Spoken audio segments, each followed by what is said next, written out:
ساتھ ہے جو ہماری بات کہے اور جم جائے. ہم اپنے رسولوں کے ساتھ ہیں, ہم مومنین کے ساتھ ہیں. یہ روش پیدا کیجئے, دنیا کے اندر غریب اور پردیسی بن جائیے. لڑائی جھگڑے پر نہیں کہتا, ہمدردی ہو. دنیا والوں سے آپ کی طرف جا رہے ہیں, ان کو آگ سے بچانے کی کوشش کرنا ہے. لیکن وہ تعلقات, وہ محبت اور دوستی کے انداز, وہ شرمندگی کی بات میں کہو دوست سے کہیں پرانا مان جائے. لوگ بہت اچھا سمجھتے ہیں, اگر توحید کی بات اور شرک کا ذکر چھوڑو گے تو مشکل پیدا ہو جائے گی. یہ نامردی ہے. اس نامردی کو نکال کر پھر اللہ اپنے مالک کے وقار کو پہچان کر کسی سے بلا وجہ حق کے خلاف کوئی بات نہیں کہنا. لیکن اللہ کی بندگی میں یہ جرأت عزت نفس کو ہونا چاہیے کہ بڑا رشتے دنیا کو اللہ کے راستے سے ہٹایا ہے, اللہ کی بات کا انکار کیا ہے, صاف اعلان کر دو کہ میں اس کا بندہ نہیں, اپنے مالک کا بندہ ہوں. یہ ایک بات ہے انتہائی سخت, یہ کڑی اور مشکل بات ہے. اس کی درخواست کرتا ہوں. یہ بات اسی لیے سوچ سمجھ کر اس راستے میں جس کو آنا ہے, بہرحال یہ بات کبھی برداشت نہیں کی ہے کسی قوم نے. لیکن اللہ کا اس سے وعدہ ہے کہ جب بھی آئے وہ, جب خیر آئے اسی انداز سے آئے گا, اس کے علاوہ کوئی انداز نہیں ہے. جب تک ایمان کو بالکل صاف نہ کر دیا جائے گا اور بڑے چھوٹے کا کوئی خیال, کوئی عالم اور فاضل, کوئی امام زیادہ اللہ کے راستے میں روڑا نہ اٹکا پائے گا, اس وقت کہیں راہیں کھلیں گی, اللہ کی رحمتوں کے فرشتے اتریں گے, اللہ مالک سکینہ نازل فرمائے گا, اسباب کا وہ انتظام کرے گا, اور معلوم نہیں 10 سال لگے, 10,000 سال لگے. وہ دن بھی بخاری اور مسلم نے جو بیان کیا ہے وہ دن بھی آ جائے گا کہ اس زمین کے اوپر سوائے مومنوں کے ایک کافر نہ ہوگا. اس لیے جزیہ ختم کر دیا جائے گا جو کافروں سے لیا جاتا ہے. عیسائیت کا جو آج زور و شور ہے, فرمائے عیسائیت کا نام نہ ہوگا, صلیب توڑ دی جائے گی, پھر دین کا پتہ نہ ہوگا.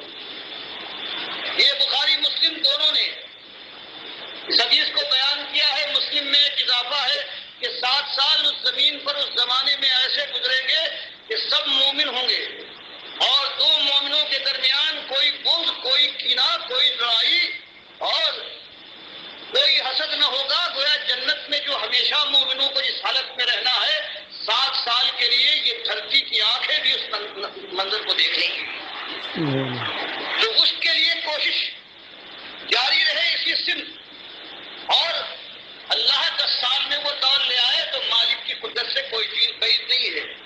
اس میں 100 سال لگے, یہ 1000 سال لگے, جب آئے گا وہ دور آئے گا تو اسی انداز سے آئے گا جو اللہ نے بتایا ہے, اللہ کے رسول صلی اللہ علیہ وسلم نے فرمایا. دنیا بنے گی, دنیا میں عزت تمکنت ملے گی, خلافت ہوگی, امن و امان ہوگا, اور آخرت میں جنت کی بادشاہی سے سرفراز کیے جائیں گے. یہی ایک انداز ہے. مالک نے قرآن میں فرما دیا, یعبدوننی لا یشرکون بی شیئا, ایک ہے کہ مجھے اپنا اکیلا مالک مانے اور میرے ساتھ کوئی شریک نہ ٹھہرائے. اور میں نے بتایا کہ پورے پاکستان کے پورے مسالک کے لوگ ہیں, ان کے اندر کفر و شرک ہر ایک میں, بعض میں اوپر تک, بعض میں چھلکتا ہوا, بعض کے اندر اس کے بیدے میں بیٹھا ہوا ہے. لیکن اللہ کے یہاں معمولی ایک شرک, ایک نجس, ایک ذرہ ہے, اللہ کو قبول نہیں ہے. اللہ کبھی اس کو معاف نہ کرے گا.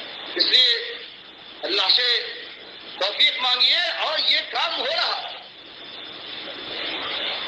اللہ اس کا آواز میں اضافہ فرما رہا ہے, بات پہنچ رہی ہے. تو بات آپ کے سامنے آنے کے بعد ذمہ داری آپ کی بڑھ گئی ہے. آپ سے یہی کہنا ہے کہ ساتھ کیجیے اپنی حد تک اس کا. مالک کی بڑائی کے لیے اگر ایک مالک کا غلام اپنے وہ کہنے والا آگے نہیں بڑھتا ہے تو اس کا دعویٰ کیسے قابل و قبول ہو سکتا ہے؟ ورنہ وہ دن تو دور نہیں ہے کہ آپ کے بھی بازو اگر اٹھانا چاہیں تو آپ نہ اٹھا سکیں گے, سینے پہ پڑے ہوں ڈھلک جائے تو روک نہ سکیں گے, بنلیاں بات نہ اٹھائیں گی, بلکہ اگر آپس میں چمٹ جائیں تو الگ کرنا بھی بس کی بات نہ ہوگا. یہ آنکھیں جو آج اللہ کی بات کی پرواہ نہیں کرتی, مٹکتی رہتی ہیں, یہ جب چڑھے گی تو کھڑ تکیا باندھے گے منہ کھلا رہ جائے یہ اللہ کی حرام کے اوپر سبقت کرنے والا، تو اس پر ڈھاڈا باندھا جائے گا۔ وہ دن تو آنے سے پہلے اللہ کی بات کو پورے شعور کے ساتھ قبول فرمائیے، اور اللہ نے جو فرمایا ایمان لا کر عمل صالح کر کے پھر یہی دعوت حق ہے، یہ بلند ہو اور اس راستے کی چوٹیں سہلاتے ہوئے زخم چاٹتے ہوئے شیرانہ وار منزل تک پہنچ جاؤ۔ موت منزل ہے، بس امتحان ختم ہوا، جنت کی بادشاہی کے مجھے تم کو اسی وقت سنا دی جائے گی۔ اللہ مجھے بھی توفیق دے، پروردگار۔